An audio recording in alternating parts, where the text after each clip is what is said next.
Are you someone who's bored all day long? Someone who can't seem to find anything to pass the time? Someone who relies on their mobile device and short internet clips of women dressed up as Spider-Man rubbing their body sexually in order to get through their day? Oh yeah. Then I have a perfect solution for you. Not you, idiot. You made this. The people watching, No. you dumb fuck. God damn it, why are we never on the You're same right. page? I'm sorry. You seem so sorry. distant lately. You You're need right. to stop watching TikTok Thoughts compilation Sorry. and pay more attention to me. Didn't mean to. I don't want you to end up like your father. I know. He died of jacking off No, he too died of much. jacking It literally off. I killed know. him. I guess you Please. could say he came and Please, went. nice. The same can't happen to you. I won't let it. Please. No, don't touch me. Not yet. First, I won't tell the touch you. sweet I'm audience sorry. what I'm we're sorry. doing today. I'm sorry, I didn't mean it. So what we're doing today, guys, I'm going to recommend you 3 movies that I've seen that have cured me of my seasonal boredom of summertime. These past few weeks have been extremely boring, and the only way I've been able to get past it is watching movies. These 3 movies are 3 of them that I watched, and that I'm going to recommend to you for multiple different reasons.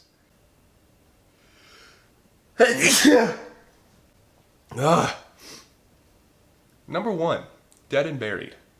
If you've heard of this film, I applaud you. I never have before I switched it on the old boob tube, but I gotta say, it was dope as fuck.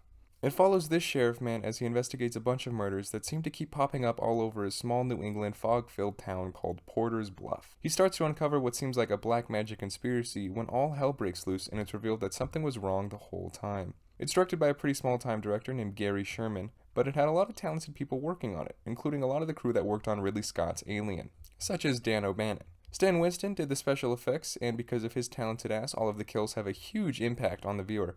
Some of them are just downright terrifying. Specifically, the first one, like, holy moly. The way his face pressed up against the net just seems so realistic and uncomfortable.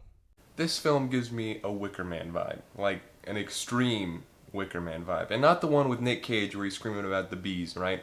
I'm talking more about the original one with Christopher Lee absolutely going ham for like no reason.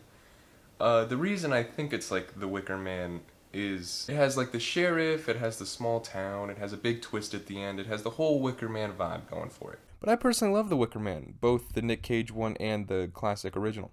And I think this film separates itself towards the end enough that it doesn't bother me that it encroaches on those films' setup. So if you're tired of TikTok and YouTube and shorts and, whatnot, do yourself a favor and check out Dead and Buried. It's a classic, almost forgotten to time, that has some great kills, some great acting, and some great character work, alongside some great classic effects. That's a good one right there. Thank you. It's only an hour and 30 minutes long.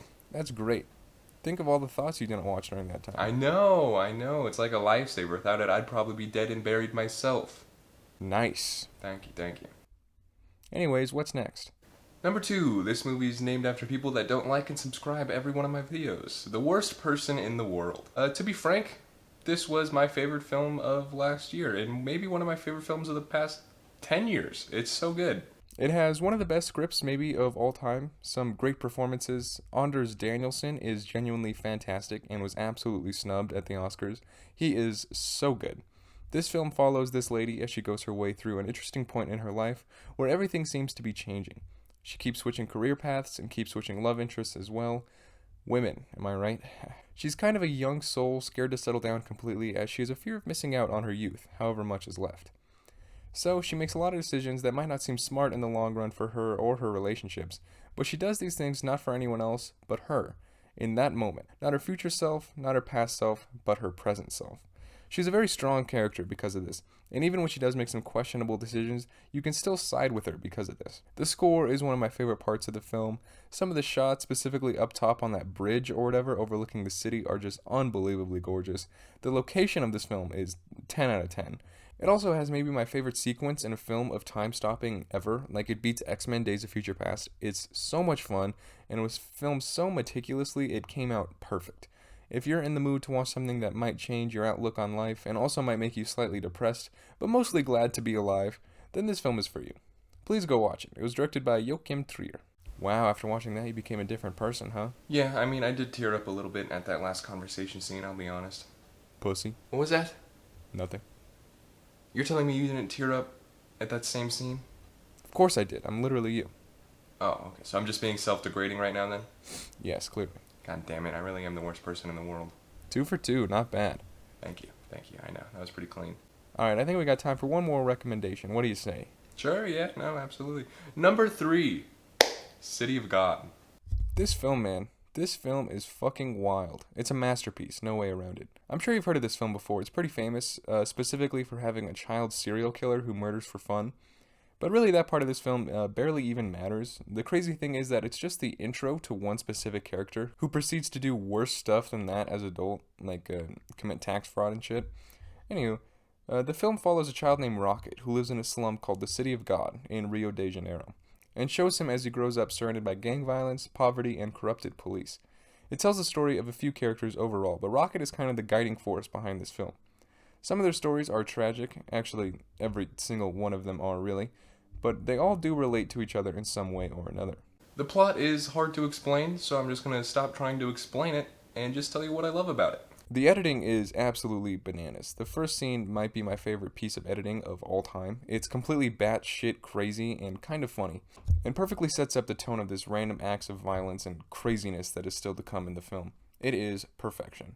Another thing is the acting. All of the acting in this film feels so genuine. Almost feels like these people aren't actors, but people picked up off the street, which adds to this film absolutely feeling like a documentary, which is even crazier because it is based on true events, which I was very surprised to find out.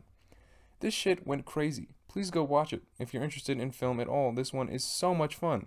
It's an absolute roller coaster from start to finish. You won't regret it. It sounds great. It really is. Plus, it's like 2 hours and 10 minutes long. Think of how many TikToks you could have watched in that time that you didn't because you were watching this movie. Now that's what I like to hear. I know. So, listen, do you think I can touch you now? Yes. Yes, you Yeah. can. Thank you guys for watching. If you watch any of these films, please let me know what you think. Remember to like and subscribe as always, and I'll see you next time.